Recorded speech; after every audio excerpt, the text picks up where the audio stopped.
కొంతమంది ఎవరినైనా చూసినప్పుడు నువ్వు బాలేవు, నువ్వేంటి ఇలా ఉన్నావు, లావుగా ఉన్నావు, పొట్టిగా ఉన్నావు, పొడుగ్గా ఉన్నావు, నల్లగా ఉన్నావు, అందంగా లేవు, ఇలా చెప్తూ ఉంటారు, కామెంట్ చేస్తూ ఉంటారు, ఎదుటి వాళ్ళ మనసుని గాయపరుస్తూ ఉంటారు. వాళ్ళు అనేది అనేస్తూ ఉంటారు ఒక సెకండ్లో, కానీ పడ్డవాళ్ళ పడే బాధ ఎంత ఉంటుందండి. సున్నిత మనస్తత్వం గల వాళ్ళైతే అదే మాటలు గుర్తు చేసుకొని పదే పదే బాధపడుతూ ఉంటారు.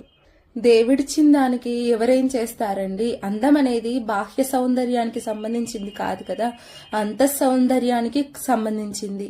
అది అర్థం చేసుకుంటే ఇలా మాట్లాడరేమో. ఎవరైనా సరే మాట్లాడే విధానం బాగాలేకపోతే, లేకపోతే వాళ్ళు ప్రవర్తించే పద్ధతి బాగాలేకపోతే చెప్పొచ్చు, కానీ చూడడానికి బాగాలేదు, నీకు ఈ వంక ఉంది అని చెప్పే అధికారం ఎవరికీ లేదు. అలా అనే వాళ్ళకు కూడా ఏదో ఒక వంక ఉంటూనే ఉంటుంది. అదే మాటలు వాళ్ళ అమ్మనో లేకపోతే చెల్లినో లేకపోతే వాళ్ళ ఇంట్లో వాళ్ళనో ఎవరైనా అంటారు సేమ్ అలాగే. అంటే వాళ్ళు పడే బాధ మీరు చూడగలరా చెప్పండి? పోనీ మీకు ఏ వంక లేదే అనుకోండి, మీ ఇంట్లో అందరూ బాగున్నారా?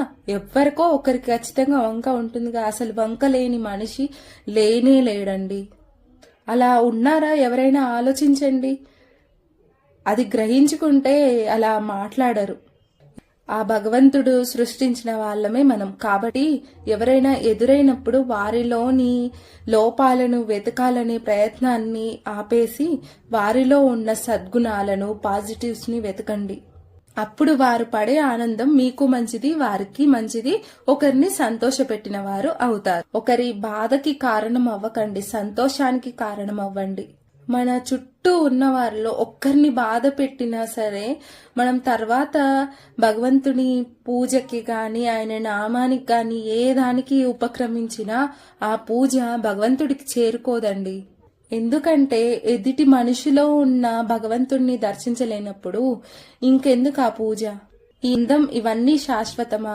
మనం పోయిన తర్వాత వాడు అందగాడు అనరు, వాడు మంచివాడు అంటారు. మంచి వాళ్ళైతే ఈ అందం గుర్తురాదు, వాళ్ళకి మంచితనమే గుర్తొస్తుంది, మనం ప్రవర్తించిన తీరే గుర్తొస్తుంది.